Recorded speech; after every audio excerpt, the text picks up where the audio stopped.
The bye week is over, one more sleep, and it'll be football time in Tennessee. The Vols and the Hogs on the road in Fayetteville, and why this game should be a comfortable win for Tennessee. We'll preview it all right here on a Friday, Locked On Vols.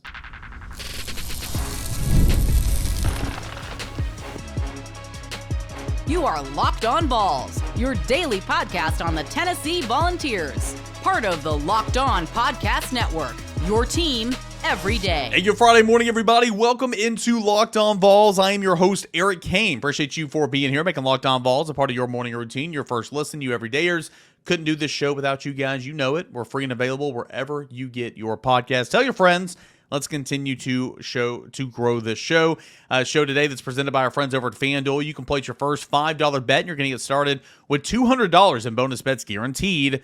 All you need to do is visit FanDuel.com to go ahead and get started today. So quickly here on an abbreviated segment number one, give you some keys to victory, some key stats to look out for, some general thoughts heading into the big showdown at Arkansas. And then we get off the rails. We have a whole lot of fun. Two segments with Boogie Bentley coming up here in segments 2 and 3 of this show to get you set for the Hogs and the Razorbacks and the Volunteers here on a Friday show. So, I think I've said it all week, and I'll continue to say it. You can't just roll in to an SEC program, unless it's Vanderbilt, and just assume a win. This league is too challenging. College football's too hard. You can go in there and handle business, but you can't just go anywhere and sleepwalk and just assume you're going to have a win handed to you. That's just not how things work. I think Arkansas offensively can create some challenges, but I also think that if you play your relentless pursuit as you've been doing all year long defensively, then there will be some opportunities for the defense to create some takeaways and turnovers and go get after that quarterback in Taylen Green, who has 5 interceptions and who's completing 54% of his passes. That is not good. We know that's not good. So, keys in this football game, just get after it. Get after it defensively. Force Taylen Green, who Sam Pittman on Monday said is struggling with confidence. I mean, if I'm James Pierce, if I'm Joshua Josephs, if I'm Amari Thomas, Bryson Eason, Omar Norman Lott, Tyree West, Dominic Bailey, I am... Woo! I'm about ready to tee off, right? You mean we get an opportunity to play football, okay? We got an offensive line we're going up against that has given up, 12 sacks already in 5 games, okay? We've got a quarterback that might not be believing in himself. Man, confidence is key, right? I mean, even if you stink, if you believe you're good, you carry yourself with that mindset and that weight and that magnitude. I'm not saying you're going to eventually turn into a great quarterback, but I mean, presence is key, and if you have a guy that is struggling and doubting himself, and you have a head coach that says that to the media, what happened Monday in Fayetteville? I love Sam Pittman, but as John Neighbor said yesterday's show, it's almost to a fault he's too honest. If a Tennessee head football coach said that in Knoxville, I mean, a lot of you guys don't like us on the beat. We're not the New York, we're not the New York media contingent, but would not have been good. Would not have been good. So if I'm Tennessee's defensive line, I'm getting after it. So get after the quarterback, force him into bad decisions, force him into doing what he's done already this year. Talked about it all week long. Gap integrity, ends, set those edges, linebackers, when he breaks those edges, field shrinks, okay? Like your stars got to go to 1, your linebackers got to go to 2, your other backers got to go and run and force a throw to the quarterback or force him to go out of bounds. Okay, it's basic football 101 when everything kind of shrinks to one side of the field. You got to be mindful of that. This is a different defense. I'll talk about this with Boogie here in a moment. This is a different defense than when Matt Corral carved him up. Bryce Young in 2021 carved him up. Some other quarterbacks, I think Kenny Pickett had a pretty decent day against Tennessee on the ground back in 2021, but overall, be mindful of that. And then offensively, I just think run the football, right? That is what Tennessee does really, really well. That is what Arkansas does a good job of stopping the run, but they haven't seen a running game like they're about to see it. I mean, Arkansas Pine Bluff, no. Oklahoma State, okay, I'll give you there. Ollie Gordon's a really, really good player, so I'm not going to say that's not nothing. I don't know how much Oklahoma State ran for in that football game. I apologize. I don't have it in front of me. But UAB is nothing. Auburn's nothing. And A&M overall is nothing. You're about to see Dylan Sampson and Tennessee Volunteers run the football and effectively run the football, build the play action pass off it. Nico's been really good with the play action pass so far this year, but if you can't protect him, you can't run play action. It's like if you're playing a video game, if you're getting torched off the edges, you can't afford to do a play action pass because it takes time to develop. And so you couldn't run that against Oklahoma because you couldn't protect Nico. I expect Lance Hurd to play at this point in time. We'll see. Wasn't on the injury report. He's been practicing this week. I expect Lance Hurd to play. We know John Campbell's situation. He'll play some and miss some throughout the game. So I think Tennessee's going to go in there and do what it does. I like Nico to maybe not have a Heisman game, if you will, but I expect him to take over the game and throw for over 300 yards on the road. It'd be nice. He has not thrown for over 300 yards against a Power 4 opponent yet. And a lot of that's because, again, Oklahoma, you rode your defense and ran the football. NC State, they were dropping 8. You ran the football for like 300 yards in that football game, right? But I think there should be opportunity in this one. I truly, truly do. Guy that I want to see succeed is Chaz Nimrod because this is a homecoming game for him. He is from Arkansas. He is from the Fayetteville area. In fact, the little town that I can't really, I forgot the name of it, the little town that we fly into, that is literally where he's from. So I'd love to see Chaz Nimrod find the end zone. Would love to see Chaz Nimrod find the end zone this week. But overall, I am expecting a Tennessee win. I'm expecting Tennessee to win. At some point in time, I got to solidify an answer here because I got to put it on paper for our picks piece coming up later on VolQuest.com. Somewhere around 45-ish to 17-20-ish. I think Tennessee's going to win this game by a couple of scores. I do, because I think overall, Arkansas is not a bad team, but it's not a good team. And I think Tennessee's a great team.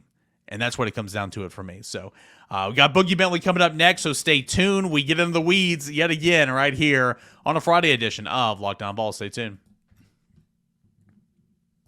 NFL fans, you can start the season with a big return on FanDuel. It is America's #1 sportsbook. So when you get a hunch in the middle of a game, you can check out the latest stats, views from the live play-by-play, and so much more on the same page that you place your bets. You're going to get $200 in bonus bets guaranteed when you place your first $5 bet. That's only at FanDuel.com. Again, that's $200 in bonus bets guaranteed when you place your first $5 bet. It's not bad, right? So that's on the NFL Sundays. We know what's coming up on Saturday. Time of this recording, Tennessee, 13.5-point favorite. Love Tennessee to cover that spread.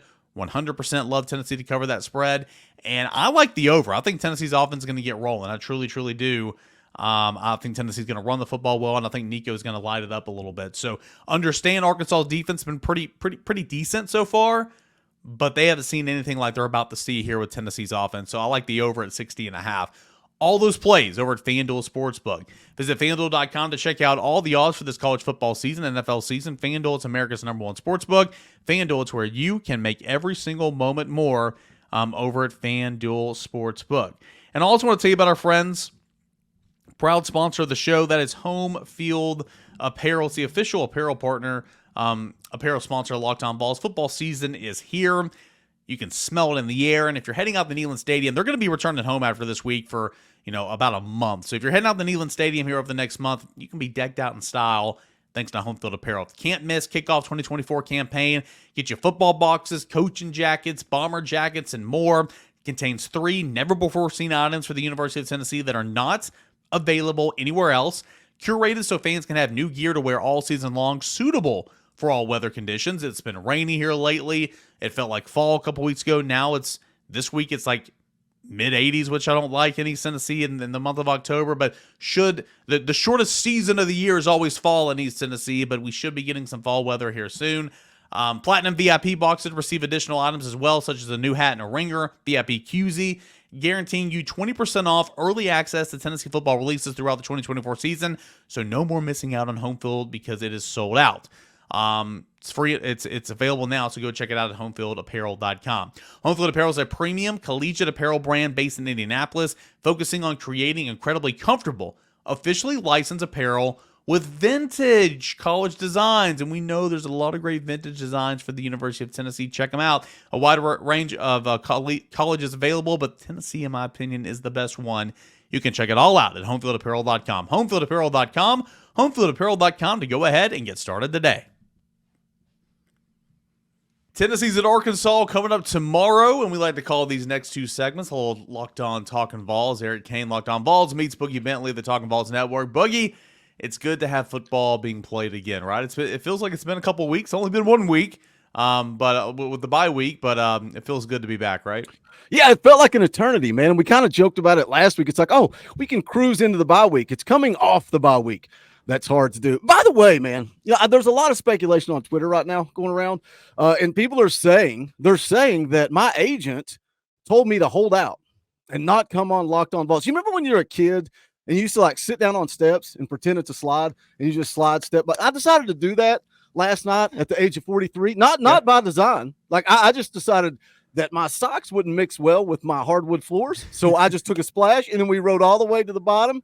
But no, my agent did tell me to sit out. But here we are. We're going to do Locked On Vols. We're going to get through it together. I'm pretty sure I have a broken tailbone, but we're going to survive. And the haters would be so disappointed if I wasn't here on Locked On Vols. So I want to be here for them. Couple of things. Number one, thought you were a Tennessee fan. I don't know what's going on there. Number two, hardwood floor stairs. Is that what you said? Yes. Yeah. So my lovely wife, who I certainly outkick my coverage, and she's the best part of me, and I'm super, super lucky to have her. She insisted that we have hardwood stairs. So we did that. It was a little bit more expensive. When I say a little bit more, I mean a lot of bit more. And I hate them so much because of what you just described right there, because the dog, and he's loud when he goes up and down those hardwood floor stairs. When they're wet, they're slippery. I mean, I moved in last weekend during the during the middle of all the rain and everything, and I mean, it was very slippery. So yeah, that's fun. I'm not a fan of that, so I hope you're okay. And number three, yes, the reference to Lance Hurd, that was very, very comical and very, very witty by you. So job well done on all three of those. Yeah, we're going to give a good 63 effort here. We're going to get through it together. I promise. What do you think? Okay, this isn't really working well, but I want to zoom out here. Just it's not going to look very good. But what do you think about my setup behind me so far? It's a work in progress. Much better than on Monday, right? Yeah, I mean, you could have a bunch of video games and toys, and people could criticize you for that, but you look professional, man. You got the sports animal up there. I'm an adult. Okay, I don't do that. Wait, are those participation trophies? Is that what those are back there? It looks good, man. It looks good. I don't think people look. What are we talking about? We got a big time SEC game, and y'all just seeing behind the scenes. Just guys being guys. Just guys being guys. Looks good. Dragging it down in the mud, because you do that to me all the time. So I'm going to do that to you here today. Yeah, huge game, right? I think Tennessee should win comfortably if Tennessee plays up to its potential and plays the way it should. I mean, you can say that every single game. Another road game. I do think this is going to be louder than it was in Oklahoma for sure. I think I've said this all week. Like, I don't think Arkansas is a bad football team, but I don't think it's a very good football team. I just think it's kind of okay. And I don't know if that's good enough for Sam Pittman to keep his job, but I think there are some challenges there with a mobile, dual threat, big play quarterback that is a little hit or miss, and then a pretty solid running back and a run game that can get after you, but an offensive line that can't really pass protect. And I think that it's going to be a test more so than I think what we've seen so far this season for the Tennessee defense. And I'm excited to see how they kind of rise to that test, if you will. Man, that's kind of been the buzzword, like the hot word this week is test. And I've seen different talking heads spin it different ways. Well, what kind of test? Well, test because you got a mobile quarterback that you just mentioned.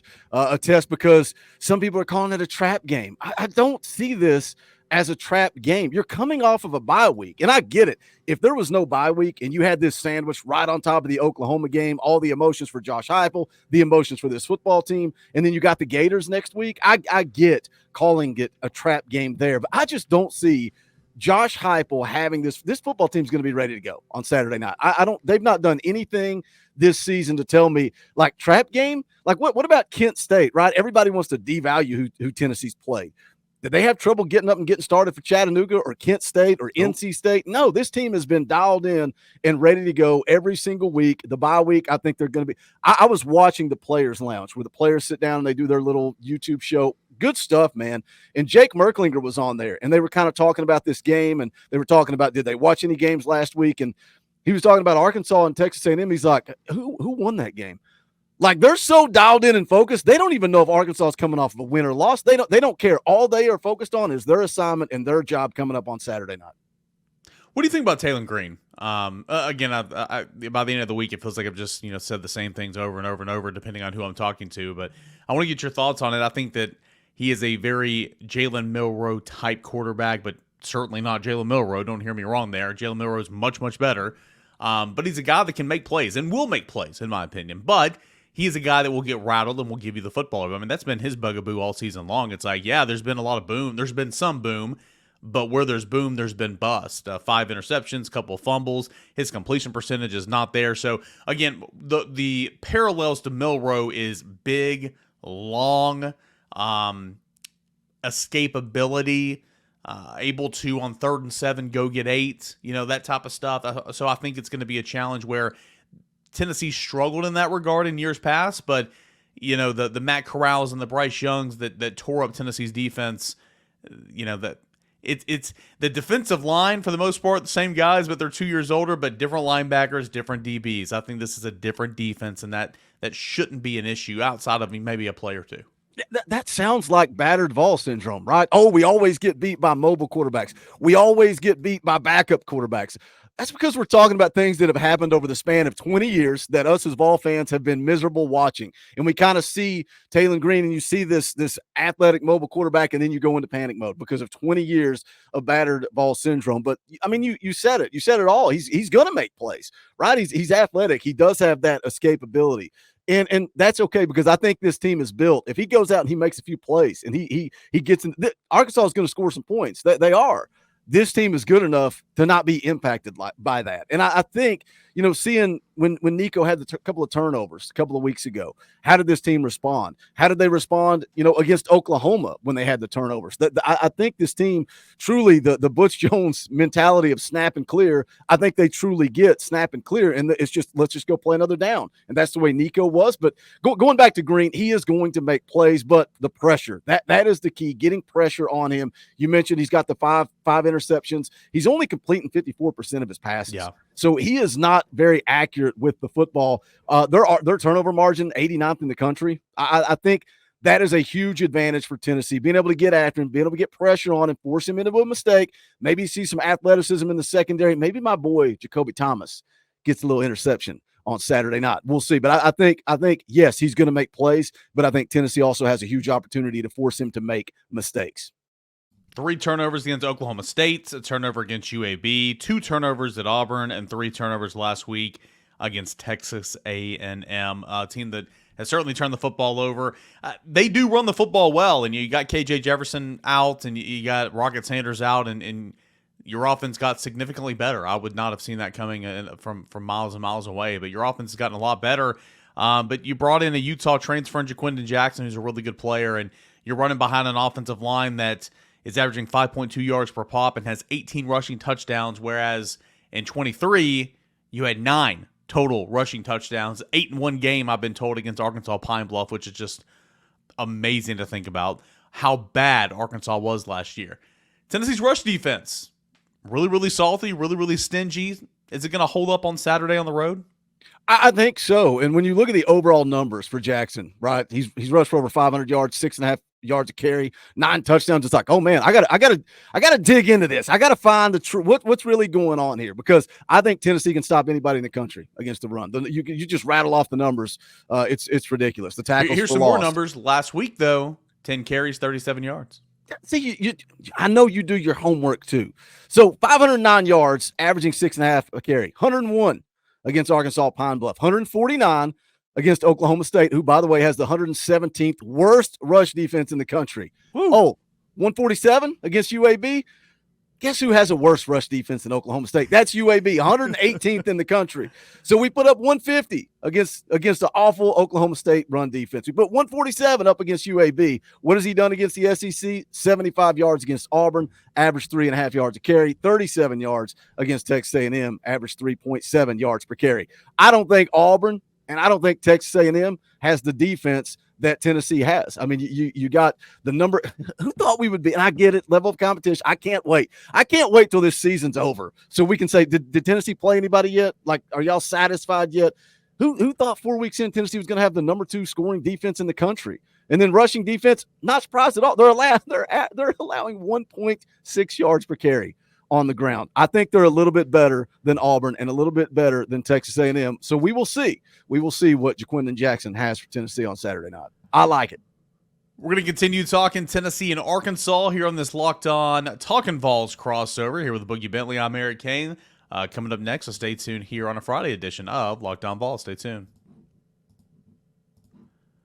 Want to see about our friends over at Game Time. Game Time is an app to where you can buy tickets to events in your area. It can be sporting events. It can be comedy shows. It can be concerts.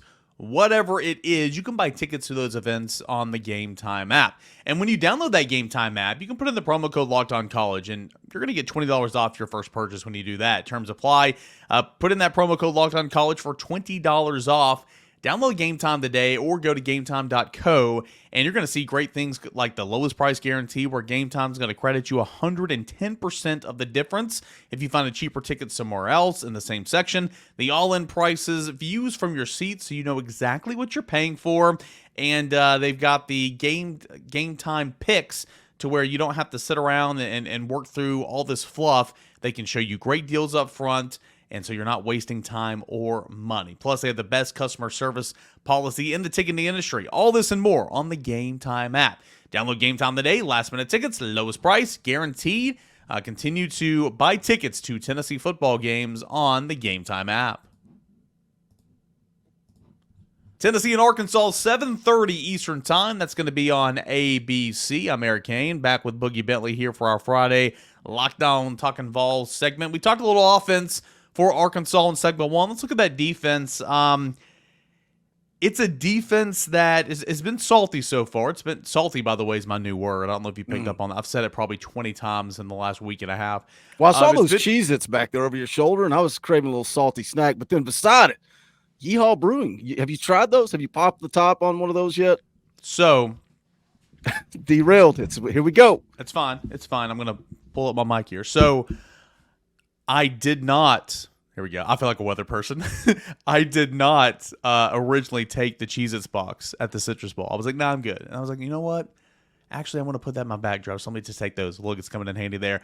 I was at the store, first grocery store trip of the new house. Me and the wife were getting, a couple $100 worth of stuff that we actually need. And I saw those, and I'm like, I've had the beer. Nah, it's good. It's good. Obviously, I've been to Yeehaw, and I've had it.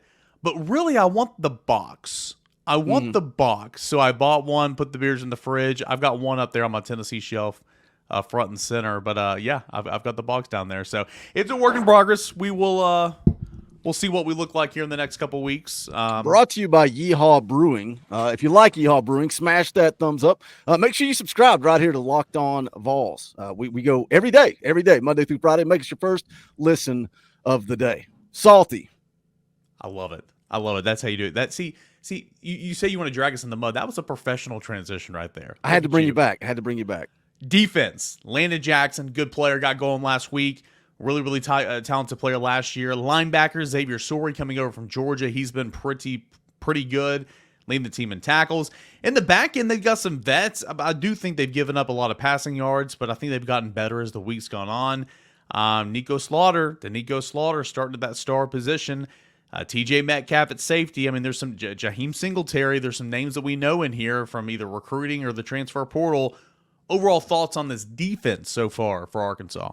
I think the funny thing is, kind of going into the game, everybody's talking about Arkansas's offense and that their defense isn't that good. And we just spent the first half of the show telling you why Tennessee should have an advantage going up against Arkansas's offense. So defensively, it's every week it's interesting to see what these other coaches are going to do. How are they going to try to stop this Josh Heupel offense? We know what it is. We know it's going to spread you out, and we're going to go fast, and we're going to take advantage of numbers in the box. Do they sell out to try to stop Dylan Sampson?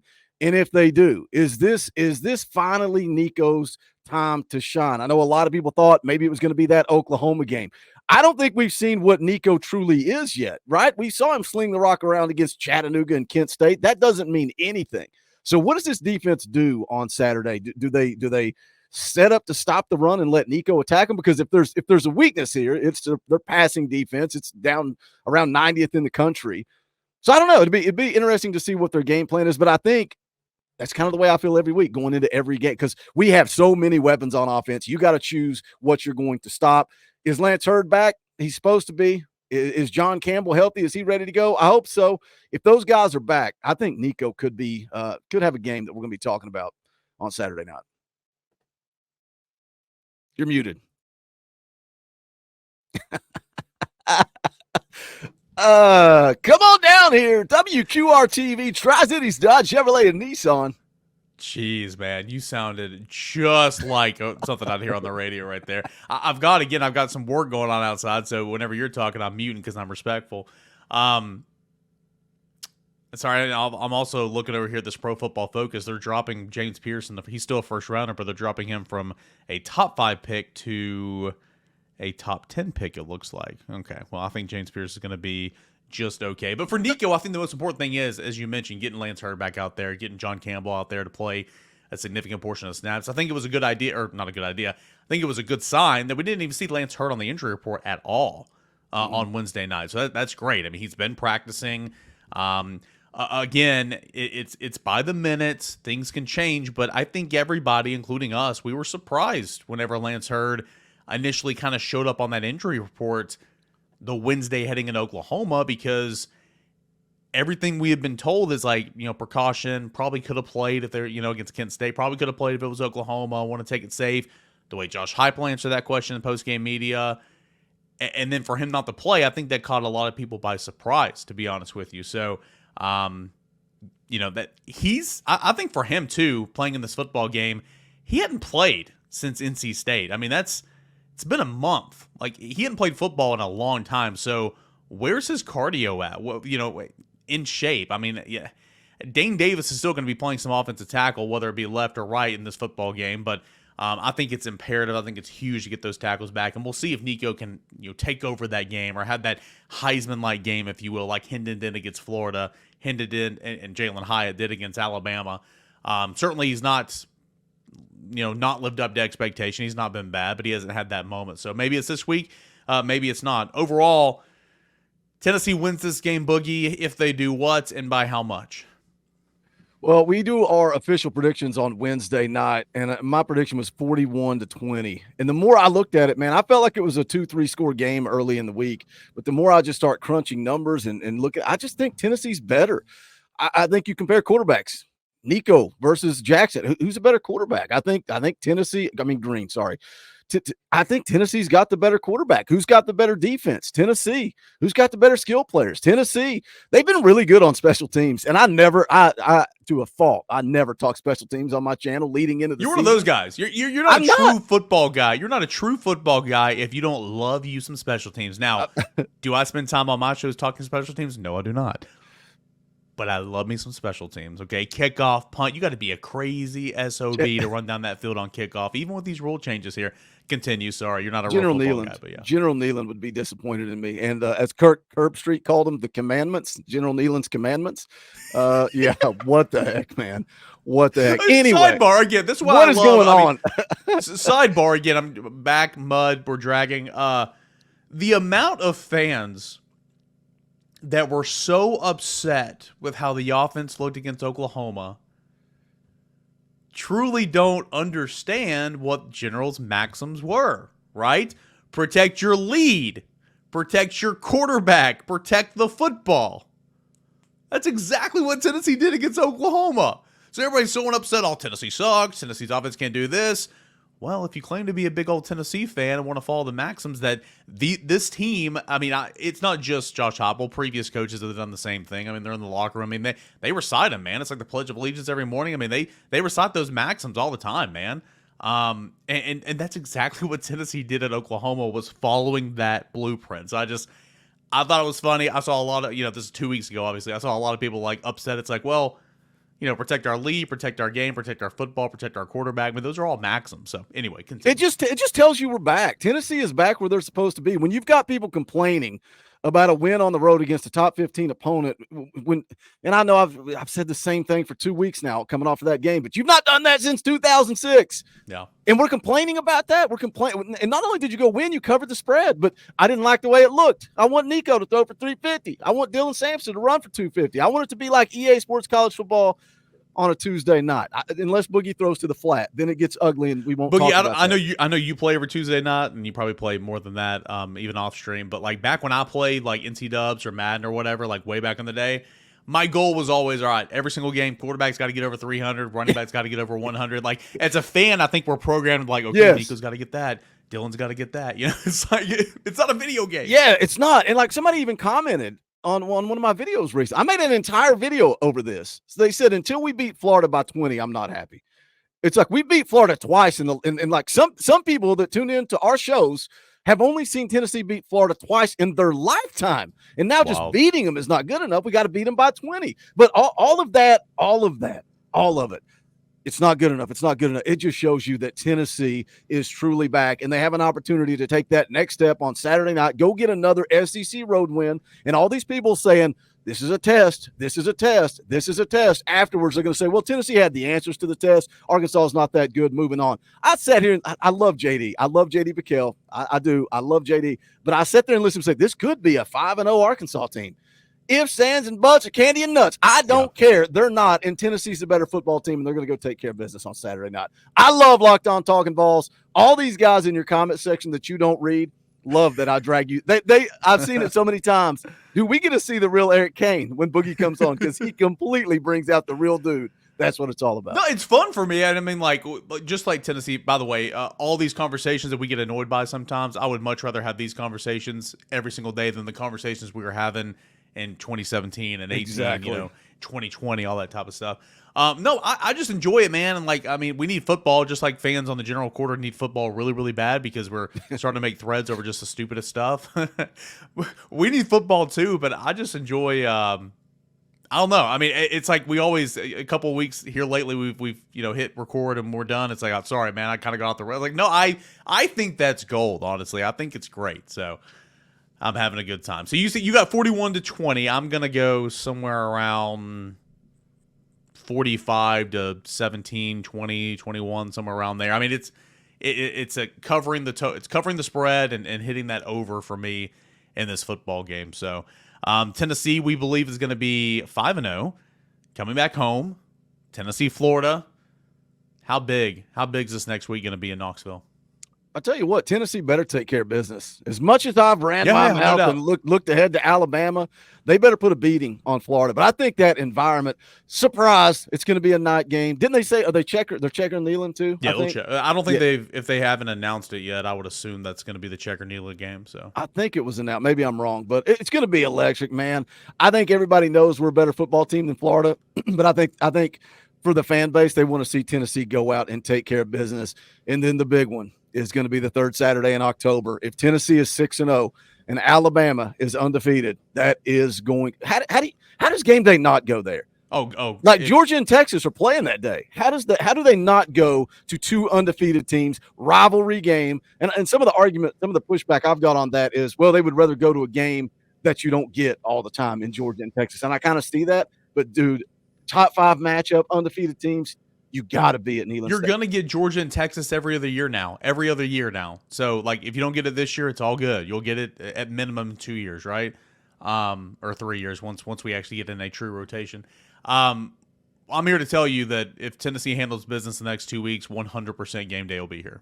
100%. That's going to happen. So yeah, Alabama's got they got a bye week this week, then South Carolina. They're going to be undefeated. Yeah. So that's the game, man. That is, you talk about a recruiting environment. It's always funny when you like you're talking about recruits and looking at it and seeing these quotes from these kids and like they all point back. That's the game they're going to be pointing back to. I was at that Tennessee Alabama game. That was electric.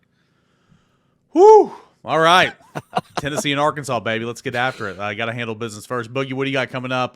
You got a Friday morning stream. So when we're done here, go on over to your channel and then you'll have pregame and postgame tomorrow. Same as always. Yep, 10 a.m. on my channel. Coach Jay will be back in the house rocking that morning show, getting you ready. So make this your first listen. I guess you probably already are. Jump on over to Talking Vols Network. Give us a subscribe. Click the subscribe. Sub it up, whatever you want to call it, man. We're getting close. We're getting close. Boogie Billy, hit that subscription button when you head on over to the Talking Vols Network. And he's got around, where are we at, 30? Are we at 30 yet? 28. We're getting close to 28. Want to hit 30 by the end of the year. We'll see what happens. But then, yep, tailgate show an hour before kickoff. post-game show immediately following the game. Saturday morning, bright and early, Coach Jay, Coach Rice kind of break down the offense and defense for Arkansas, so that'll be uploaded early on Saturday as well. Every Friday morning right here on Locked On Vols, we call it Locked On Talking Vols. Boogie Bentley joins the show. Great stuff as always from Boogie Bentley here on Locked On Vols every Friday, and really enjoy talking with him. We need football. We're going to get football this weekend. We're going to have tons of things to react to and talk about, and then, of course, it gets real. Florida coming up the next week in Alabama. I certainly don't want to look past Arkansas. I've said it all week. You can't just roll in there and assume a victory. I think Arkansas is going to create some challenges, but end of the day, Tennessee should be able to meet those challenges and soar past them, in my opinion. So what should be a football team that goes on the road and gets a win, we will see, and we'll cover it all right here on Locked On Vols. Appreciate you guys as always. If you're going to the game, stay safe. I will do my best to do some type of something after the game, but I'm on the road, so no promises there. I do apologize, but we'll be back Monday morning stronger than ever, recapping all that was Tennessee at Arkansas. Appreciate you guys as always. Free and available wherever you get your podcast. Tell your friends about us. Subscribe to us on YouTube. Download us wherever you get your podcast, Apple, Spotify, all that and more. This is Locked On Vols.